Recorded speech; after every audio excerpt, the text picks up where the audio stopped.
वेण्णा नदीमध्ये काल बुडालेल्या नावेतील 6 जणांचे मृतदेह हाती लागलेले आहेत। प्रतीक आंबळे याचा 6वा मृतदेह काही वेळापूर्वीच हाती लागलेला आहे। अद्यापही 2 मृतदेहांचा शोध सुरूच आहे। सरिता कौशिक आमच्या प्रतिनिधी आता आपल्याबरोबर आहेत। सरिता, अजूनही 2 जणांचे मृतदेह सापडलेले नाहीयेत। शोधकार्य कसं सुरू आहे? शोध कार्य हे आता जरी सुरू असलं तरी आता अगदीच अवघ्या 1-2 तासामध्ये ते बंद होईल असं वाटतं आहे।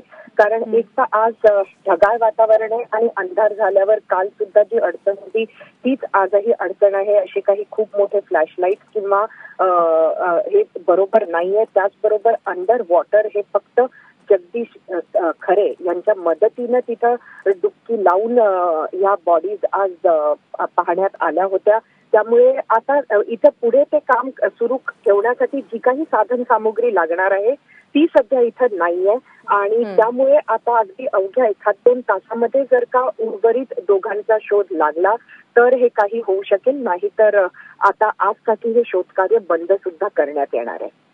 सरिता, जवळपास 24 तास उलटून गेलेले आहेत, अजूनही हे मृतदेह हाती लागत नाहीयेत। या सगळ्या संदर्भात शोधकार्याच्या पथकामधल्या अधिकाऱ्यांचं नेमकं काय म्हणणं आहे? मृतदेह मिळू शकतील का आणि उद्या शोधकार्य सुरू राहील का?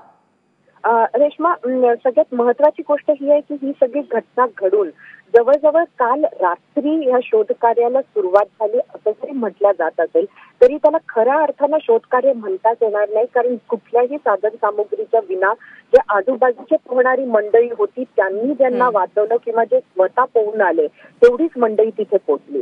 जी काही लोक पोहोचली ती किनाऱ्यावरच उभं राहून लाईट लावून तिकडनं पाहणे एवढंच काम सुरू होतं। आज सकाळी 5 वाजता शोध कार्य सुरू होणार होतं ते सुद्धा तेव्हा होऊ शकलं नाही। जवळजवळ 7:15-7:30 वाजता सकाळी हे शोध कार्य सुरू झालेलं आहे आणि त्यानंतर सुद्धा या बोट्स ज्या आहेत त्या बोट्स मधनं अंडर वॉटर ज्याला आपण म्हणतो त्या पद्धतीचा सर्च हा जवळजवळ दुपारपर्यंत होऊ शकला नाही। त्यामुळे जे ऑपरेशन आहे ते जरी सुरू होतं सकाळी 7:15 पासून आणि त्यांना एक मृतदेह काढण्यात जरी यश आलं होतं तरी जोपर्यंत अंडर वॉटर शोध कार्य सुरू झालं नाही तोपर्यंत हे काही खरं तर मृतदेह हाती लागतील असं वाटलं नव्हतं। जे पालकमंत्री चंद्रशेखर बावनकुळे हे स्पॉटवर आले, त्यांनी ते सर्व पाहिलं आणि त्यांच्याही लक्षात आलं आणि त्यामुळे त्यांनी एकीकडे जगदीश खरे यांना पाचारण केलं। जगदीश खरे हे गोताखोर आहेत आणि खास लोकांचे प्राण वाचवण्याचं काम त्यांनी भरपूर प्रमाणात केलंय। मात्र आज त्यांना इथनं मृतदेह काढण्यासाठी म्हणून बोलवण्यात आलं होतं। ते आल्यानंतर एकानंतर एक हे मृतदेह मिळू लागले। ती बोट सुद्धा बाहेर काढण्यात आलेली आणि NDRF ची टीम बोलवावी लागेल असं पालकमंत्र्यांना वाटलं होतं। त्यांनी या बाबतीत मुंबईमध्ये बोलणं सुद्धा केलं होतं। मात्र आता NDRF ची टीम जरी आली नाही तरी संपूर्ण शोधकार्य हे काही संपेल असं आज सध्या तरी वाटत नाहीये। ते संपलं नाही तर उद्या सुद्धा हे सुरू राहणार आहे। सरिता, तुर्तास धन्यवाद या सगळ्या सविस्तर माहितीबद्दल।